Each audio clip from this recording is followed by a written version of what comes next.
Hey, what's up guys? Welcome back to my channel Explore with Roshana. And I know I'm very inconsistent with my videos, but now that my CUT exam is over, I'll be trying to be consistent at least. And today's video is focused on my Madras 66 ka analysis.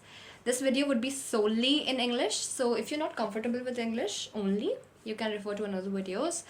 But yeah, and I secured a 99 in my CBSE Class 12 Board English exam, and if you want to secure the same, I'll make sure that these videos, watching these videos will be fruitful to you guys and you bag the same score in your CBSE Class 12 Board results. So without any further ado, let's start with the analysis. The poetess of this poem is Kamala Das. She was a very famous poetess, and she writes this poem in order to capture the human subtleties.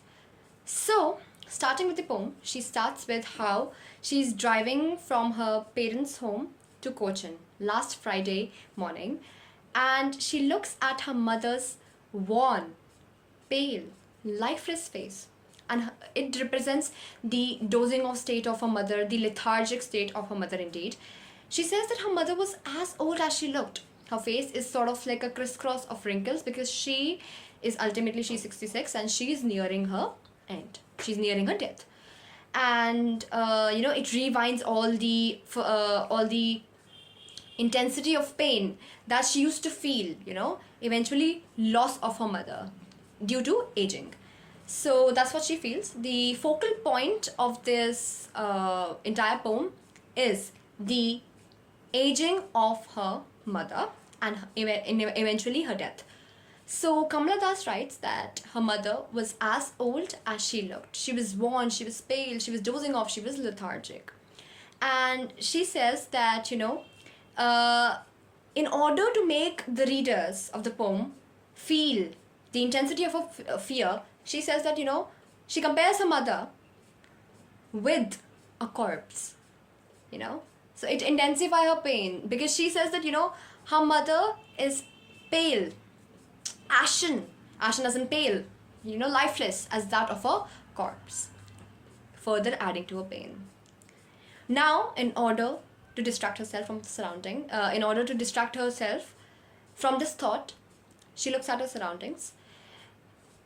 But she's unaware of the fact that, eventually it will add further on to her pain. Because the surroundings, that is the merry children spilling out of their homes and the trees sprinting, personification has been used. It provides an antithesis, it provides a contrast to her mother's state. Her mother is lethargic, her mother is dozing off, her mother is pale, ashen like that of a corpse. And the children spilling out of their homes and the trees, it is representing vitality, it is representing exuberance, it is representing life, it is representing energy, right? So stands in contrast with her mother. Now, again, she looks at her mother and, it reminds her familiar ache. Paradox has been used here. What do you mean by familiar ache? Something which she's familiar of. Familiar as in warmth, but ache as in pain, right? So she looks at her mother, she sees that, she is comparing her mother to the moon, which is dull, which is lifeless. Eventually she says that, she can do, all she does is she becomes speechless. She's not able to express her feelings more, and she says that, all she does is smile and smile and smile towards the end of the poem. This represents the attempt to bid a comforting and a wholesome farewell to her mother. She puts on this, fabricated smile to subdue, to mask her emotions beneath. She does not want to worry her mother. So what she does is, she simply puts on a fake smile on her face to bid her mother a comforting farewell. And the poem ends with ellipsis towards the end. What does ellipsis represent? Ellipsis represents the continuous trail of thoughts. Continuous trail of thoughts, ellipsis represents. And the emotions that she feels towards the end, all that.